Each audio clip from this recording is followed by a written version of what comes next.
Mari kita bersatu dalam doa.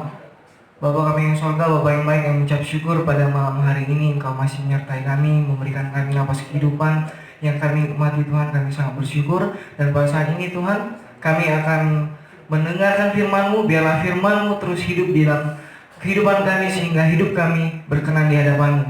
Biarlah Engkau yang terus memberkati kami Tuhan, urapi kami Tuhan melalui firman ini. Dalam nama Tuhan Yesus kami sudah berdoa, haleluya, amin. Ya, shalom saudara-saudari yang terkasih dalam nama Tuhan Yesus. Selamat malam.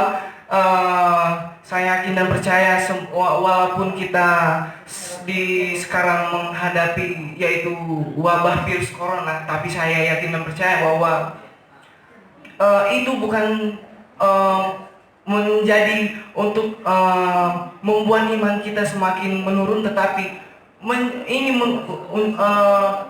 menunjukkan bahwa iman kita semakin kuat ketika kita menghadapi wabah virus corona ini. Walaupun kita tidak bisa ke gereja, walaupun kita tidak bisa datang beribadah, tetapi kita bisa mendengarkan firman Tuhan melalui berbagai online. Nah, pada malam hari ini kita akan mendengarkan firman Tuhan dari Yohanes 15 ayat yang pertama dan sampai yang ke-8. Di bawah satu perikop yaitu pokok anggur yang benar. Ayat yang pertama, akulah pokok anggur yang benar dan Bapa-Kulah pengusahanya. Setiap ranting padaku yang tidak berbuah dipotongnya, dan setiap ranting yang berbuah dibersihkannya, supaya ia lebih banyak berbuah. Kamu memang sudah bersih karena firman yang telah kukatakan kepadamu. Tinggallah di dalam aku dan aku di dalam kamu. Sama seperti ranting tidak dapat berbuah dari dirinya sendiri kalau ia tidak tinggal pada pokok anggur. Demikian juga kamu tidak berbuah jika kamu tidak tinggal di dalam aku. Akulah pokok anggur dan kamulah ranting-rantingnya. Barang siapa tidak tinggal di dalam aku dan aku di dalam dia, ia berbuah banyak. Sebab di luar aku kamu tidak dapat berbuat apa-apa. Barang siapa tidak tinggal di dalam aku, ia dibuang keluar seperti ranting dan menjadi kering. Kemudian dikumpulkan orang dan dicampakkan ke dalam api lalu dibakar. Ayat 7. Jikalau kamu tinggal di dalam aku dan firman-Ku tinggal di dalam kamu, mintalah apa saja yang kamu kehendaki dan kamu akan menerimanya. Ayat 8. Dalam hal inilah Bapa-Ku dipermuliakan, yaitu jika kamu berbuah banyak, dan dengan demikian kamu adalah murid-murid-Ku. Saudara yang dikasihi dalam nama Tuhan Yesus, Injil Yohanes ini adalah Injil yang ditulis oleh Yohanes sendiri. Ia ini seorang rasul dari Kapernaum. Ia ini adalah seorang murid Yesus. Dan kitab ini ditulis sekitar pada tahun 90 sampai tahun 100. Kitab ini ditujukan kepada siapa? Kitab ini ditujukan kepada para pembaca yang berlatar belakang Yahudi yang sudah lama tinggal di luar Palestina. Dan kitab ini tidak bermaksud untuk menuliskan riwayat hidup Tuhan Yesus mengenai tanda-tanda yang dibuat oleh Tuhan Yesus, karena ada banyak yang tidak tercatat di dalam kitab ini.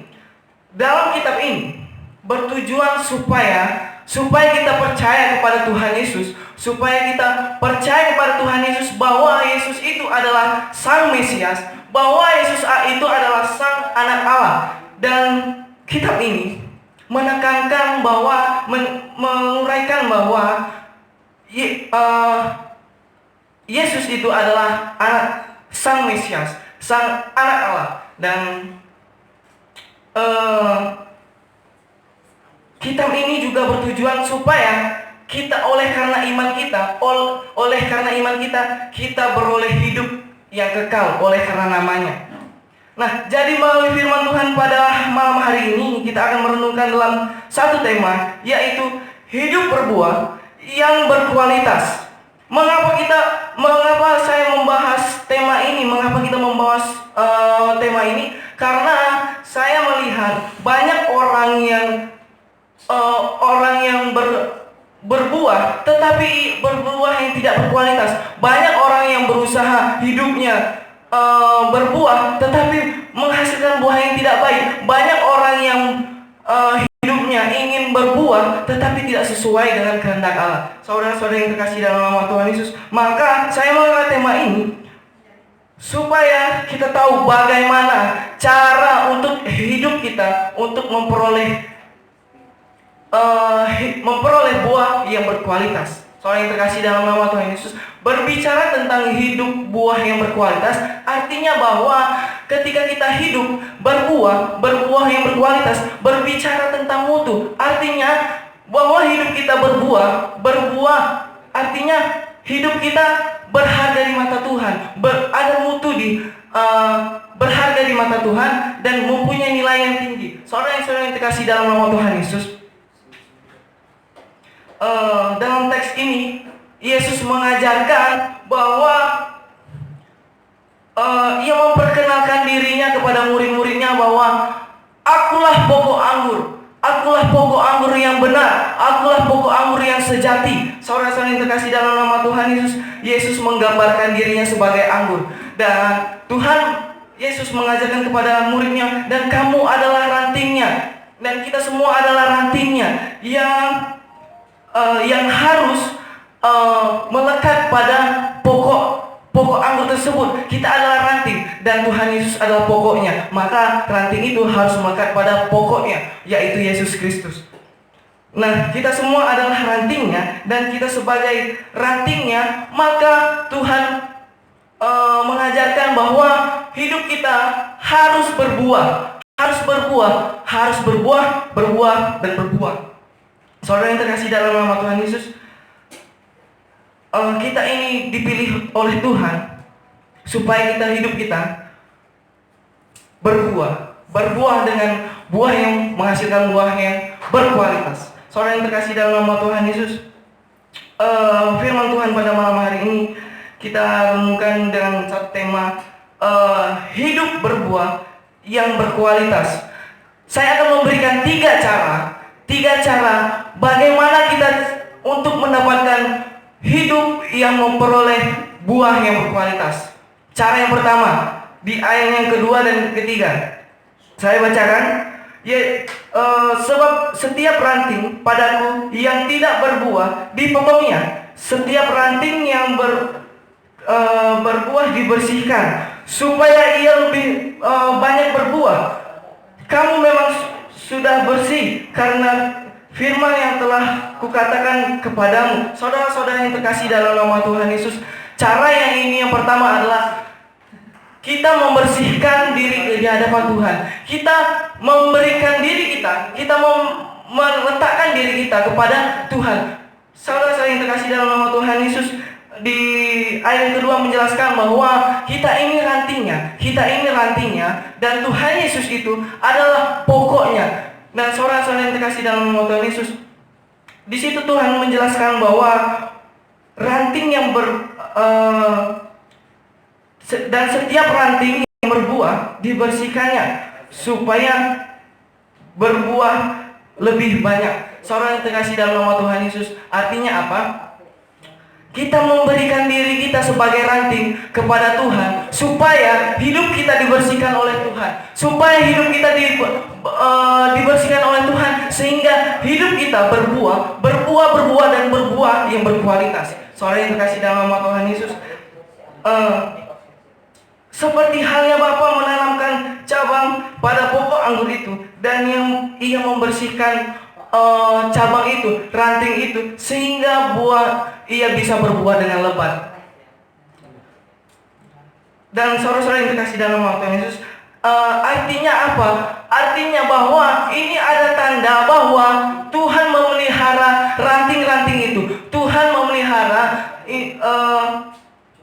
memelihara kita yang sebagai ranting-ranting itu. Karena kenapa? Tuhan membersihkan diri kita, Tuhan membersihkan ranting-ranting itu supaya apa? Supaya dapat berbuah. Saudara-saudara yang terkasih dalam nama Tuhan Yesus, setiap ranting yang Yesus maksud itu berbicara tentang ranting yang tidak berbuah dan ranting yang berbuah. Saudara yang terkasih dalam nama Tuhan Yesus, apa yang dimaksud dengan ranting yang tidak berbuah? Ranting yang tidak berbuah itu yang dimaksudkan adalah orang-orang yang tidak tidak memiliki kerinduan kepada Allah, yang tidak lagi memiliki hidupnya bahwa ia ingin datang kepada Allah, ia tidak lagi memiliki iman dan kasih. Saudara-saudara yang terkasih dalam nama Tuhan Yesus, itulah yang dimaksud dengan ranting yang tidak dapat berbuah. Saudara-saudara yang terkasih dalam nama Tuhan Yesus, banyak problem yang terjadi di kehidupan manusia. Karena kenapa? Manusia sering mempermasalahkan dirinya. Karena kenapa? Ia tidak ingin memberikan dirinya untuk dibersihkan. Karena kenapa? Banyak orang yang tidak ingin dibersihkan karena kenapa? Dibersihkan itu rasanya sakit, dibersihkan itu rasanya tidak enak. Nah, saudara-saudara yang dikasih dalam nama Tuhan Yesus, karena menjadi ranting yang berbuah itu tidaklah gampang. Orang yang sudah hidup di dalam kedagingan, orang yang sudah hidup di dalam hawa nafsu, orang yang sudah menikmati kedagingannya akan sulit untuk dibersihkan dalam dirinya. Ketika ia sudah ingin menjadi lebih baik, akan sangat berat ketika orang itu yang sudah hobi, misalkan orang itu hobinya berzina, orang itu hobinya melakukan dosa. Saudara yang dikasih dalam nama Tuhan Yesus, maka ini akan sulit untuk dilepaskan bagi orang tersebut, akan sulit untuk dihapuskan oleh orang tersebut. Karena kenapa? Ketika ia sudah hidup di dalam dosa, ketika ia sudah menikmati dosa itu, maka dosa itu akan hidup dalam dirinya, bahkan bisa berakar di dalam dirinya. Saudara-saudara yang dikasih dalam nama Tuhan Yesus, ketika dosa itu berakar, maka akan susah untuk dicabut dosa itu di dalam dirinya. Maka manusia banyak yang tidak sanggup untuk membersihkan dirinya. Saudara-saudara yang dikasih dalam nama Tuhan Yesus, itu adalah ranting yang tidak berbuah. Artinya apa? Orang-orang banyak yang tidak mudah untuk memberikan dirinya untuk dibersihkan kepada Tuhan. Karena kenapa? Rasanya sakit, rasanya tidak sanggup, rasanya sangat menyakitkan. Saudara yang terkasih dalam nama Tuhan Yesus, yang kedua yang dibahas Tuhan Yesus, ranting yang kedua adalah ranting-ranting yang berbuah. Ranting yang berbuah adalah orang-orang yang memiliki kerinduan kepada Allah, orang-orang yang memiliki iman dan kasihnya, dan di dalam hidupnya ia memiliki rindu untuk mendengarkan firman Tuhan dan melakukan firman Tuhan. Dan saudara-saudara yang dikasih dalam nama Tuhan Yesus, itulah yang dimaksud dengan ranting-ranting yang berbuah. Alkitab mengatakan bahwa iman yang sejati dibangun di atas Alkitab. Bila seseorang tidak dapat bertobat, mendengarkan firman Tuhan, sama seperti halnya seperti Lazarus yang bangkit dari kematiannya, menyaksikan mujizat-mujizat Tuhan, dan orang itu tidak akan bertobat, maka sama halnya dengan orang itu, maka sama halnya dengan yang mati. Saudara terkasih dalam nama Tuhan Yesus, jika kita tidak berbuah, maka alternatif lainnya adalah kita akan dibuang dan dibakar. Saudara-saudara yang terkasih dalam nama Tuhan Yesus, maka kita sendiri yang memilih hidup kita, mau berguna atau menjadi hidup yang tidak berguna, menjadi hidup yang berbuah atau menjadi hidup yang dibuang dan dibakar. Kita sendiri yang memilih dalam diri kita. Kita yang memilih, maka kita yang menjalani hidup kita, mau berbuah atau tidak berbuah. Saudara yang terkasih dalam nama Yesus. Cara yang kedua yaitu di ayat yang keempat. Tinggallah di dalam aku dan aku di dalam kamu. Sama seperti ranting tidak dapat berbuah dari dirinya sendiri kalau ia tidak tinggal pada pokok anggur, demikian juga tinggal pada pokok anggur, demikian juga kamu tidak berbuah jikalau kamu tidak tinggal di dalam aku. Saudara-saudara yang terkasih dalam nama Tuhan Yesus, artinya apa? Untuk mendapatkan cara yang kedua itu, untuk mendapatkan hidup yang berbuah yang berkualitas, cara yang kedua yaitu tinggal di dalam Kristus.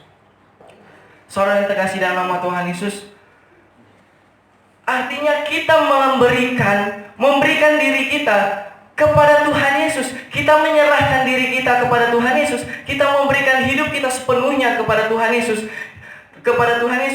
Kita sebagai rantingnya, kita meletakkan pohon pada pokoknya, pada sumbernya, yaitu Yesus Kristus. Maka kita di situ akan memperoleh hidup yang berbuah yang berkualitas. Saudara-saudara yang terkasih dalam nama Tuhan Yesus,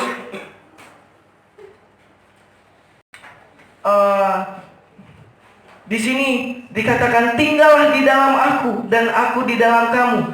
Artinya ini adalah perkataan Tuhan, seolah-olah Tuhan mengundang diri kita untuk tinggal bersama dengan Dia. Bahwa kita diundang kepada Tuhan untuk tinggal bersama dengan Tuhan. Untuk apa? Di situ dikatakan untuk berbuah, dan berbuah yang berkualitas. Saudara yang terkasih dalam nama Tuhan Yesus, cara yang kedua yaitu tinggal di dalam Kristus. Kemudian cara yang ketiga yaitu melakukan firman Tuhan tiap hari. Itu berada di ayat yang ke-7.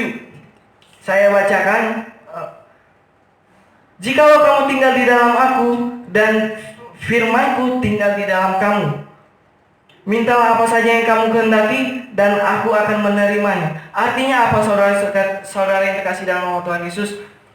Ketika hidup kita sudah dibersihkan, ketika kita sudah meletakkan diri kita kepada Tuhan, tinggal bersama dengan Tuhan. Cara yang ketiga yaitu melakukan firman Tuhan. Di situ dikatakan, jikalau kamu tinggal di dalam aku dan firmanku tinggal di dalam kamu, mintalah apa saja yang kamu kehendaki dan kamu akan menerima. Itu tandanya bahwa firman itu sudah ada di dalam diri kita, maka kita harus melakukan firman tersebut. Saudara yang terkasih dalam nama Tuhan Yesus, jadi ibarat kata, ketika Tuhan mengundang kita ke dalam rumahnya, maka tidak mungkin keadaan kita tidak bersih. Maka untuk datang kepada Tuhan, maka hidup kita harus, yang pertama yaitu hidup bersih. Maka tidak mungkin kalau kita datang kepada Tuhan dengan keadaan yang kotor, karena Tuhan ingin hidup kita hidup yang bersih ketika Ia datang kepada Tuhan. Saudara yang terkasih dalam nama Tuhan Yesus, ibarat kata seperti ada orang teman kita atau keluarga kita yang mengundang kita untuk bertamu ke rumahnya, Nah, setelah itu ketika kita sudah diundang, maka kita tahu apa yang harus kita lakukan. Maka ketika kita akan datang ke rumah itu, datang untuk bertamu, maka tidak mungkin keadaan kita dengan kotor-kotor, bahwa dengan keadaan yang tidak rapi. Pasti kita tahu bahwa untuk bertamu, ketika datang kepada teman kita atau keluarga kita, maka kita akan datang dengan keadaan yang bersih. Sama halnya dengan kita datang kepada Tuhan, kita harus bersih di hadapan Tuhan untuk datang di hadapan. Maka saudara-saudara yang dikasih dalam nama Tuhan Yesus, ketika kita sudah datang kepada bersih, dan ketika sudah datang dan Tuhan, kita hidup di dalam tangan Tuhan, maka kita ikut aturan main Tuhan, yaitu mengikuti aturan main Tuhan, yaitu melakukan firman Tuhan. melakukan firman Tuhan, apa yang diperintahkan kepada Tuhan, kita lakukan. Apa yang dikatakan Tuhan, kita lakukan. Jadi saudara-saudara yang terkasih dalam nama Tuhan Yesus, dari firman Tuhan ini kita dapat belajar bahwa hendaklah hidup kita berbuah yang berkualitas. Berbuah yang berkualitas dengan 3 cara ini. Yang pertama, yaitu hidup harus terlebih dahulu dibersihkan. Yang kedua, hidup harus tinggal di dalam Tuhan. Yang ketiga, harus melakukan firman Tuhan. Maka ketika kita melakukan ketiga cara ini, maka hidup kita sudah memperoleh buah di dalam hidup kita, buah yang berkualitas, maka hidup kita akan berkualitas. Buah-buah yang dimaksud itu adalah buah-buah roh. Buah-buah roh yaitu kasih, sukacita, dan kemurahan, kebaikan, kesetiaan, kelembutan, dan sebagainya. Saudara yang terkasih dalam nama Tuhan Yesus, buah-buah itu harus muncul di dalam segala bidang kehidupan kita, baik di asrama, baik di rumah, baik di tempat umum, atau dimanapun berada. Maka kita harus mengaplikasikan firman Tuhan ini. Ketika kita sudah melakukan firman Tuhan, maka Bapa yang di surga akan dipermuliakan bagi namanya Tuhan. Maka ketika kita sudah melakukan firman-Nya, maka hidup kita adalah memperoleh hidup yang berbuah dan yang berkualitas. Demikian firman Tuhan. Mari kita bersatu dalam doa. Bapa kami yang surga, Bapa yang baik, yang ucap syukur pada hari ini kami telah mendengarkan firman-Mu Tuhan. Terima kasih. Biarlah firman-Mu hidup terus di dalam kehidupan kami, sehingga hidup kami terus dibaharui dan hidup kami selalu menghasilkan buah-buah yang baik dan buah-buah yang berkualitas Tuhan. Terima kasih. Biarlah kami semua menjadi berkat bagi sesama kami Tuhan. Terima kasih Tuhan. Ini doa kami dan ucapan syukur kami di dalam nama Tuhan Yesus. Haleluya. Amin.